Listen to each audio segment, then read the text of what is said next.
Hola a todos, ya estoy aquí. Today, I'll be reviewing yet another beer, or should I say tonight. Here we have the Ambar Export. As you can see, a wonderful, wonderful Grand Lion at the front. I'm actually on a lion streak as I speak. I've, maybe it's my inner Lannister, but I really like lions.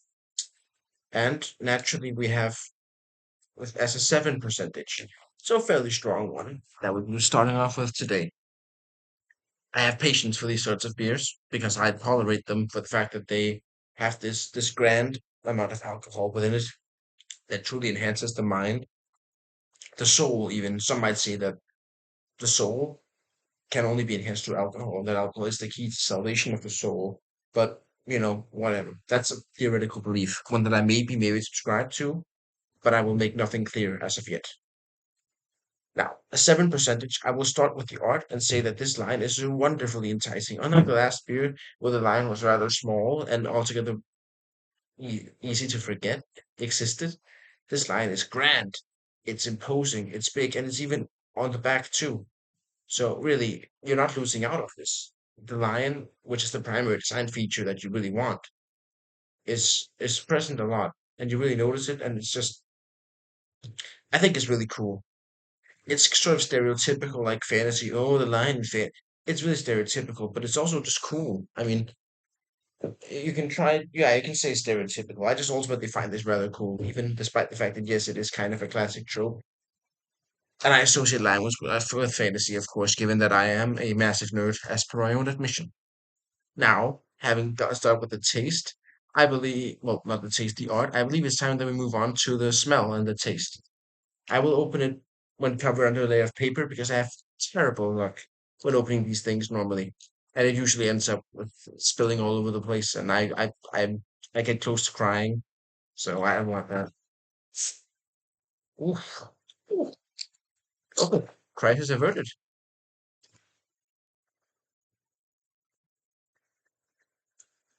Ooh, what a nice color we have here.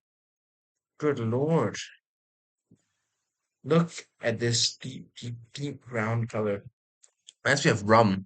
It has the appearance of rum, the trappings of rum, without necessarily being rum. What an impressive thing, truly. I look at this and I go, wow, this has the capacity for being bad and the capacity for being good. Now, with a 7 percentage, it'll always be good to drink 'cause your mind will improve. But, you know, we'll see. Yeah. The smell is rather overwhelming, though I can't say that it affects the taste, but the smell is overwhelming. Like, yeah, you can really smell that this is a deep motherfucking beer now.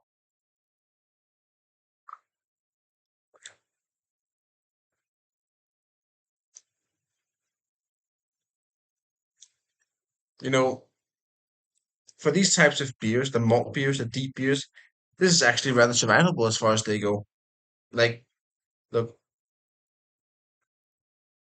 recently I drank some of it too. You'll have seen the reviews for the steam brew, the steampunk beers that I also like, but they are of an extreme taste. They're also cheaper. I mean, where are they at least? They're also cheaper, but they're of an extreme cost. Well, they're not, they're a cheap cost, so that evens out. This one is a pretty extreme cost, but it also has a mild taste. In comparison to most of the malt beer, this one it actually doesn't taste like malt beer. That's not to say it's, well, it may be an exaggeration. It does taste like malt beer, but it has less of that taste. In this case, I cannot give it a rating because this is something that depends on what you feel about malt beer. If you want malt beer without malt beer, as in you want to drink something that's malt beer without the taste of it, this one is absolutely perfect. But if you feel like, if you really like malt beer for what it is, I'm not the biggest fan, but whatever. If you like malt beer for what it is, then this might not be for you because just sort of it makes it down to the level of it's like a mix between your average pilsner and your malt beer.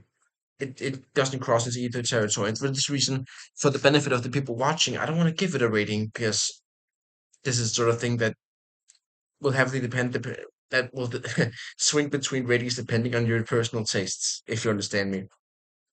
My day is saved. I like this beer, so I'm forced to say that I'm ending on a positive note. Overwhelming smell, but good art, and a taste that you will either love or hate. So I will end it now. Salud y buenas noches.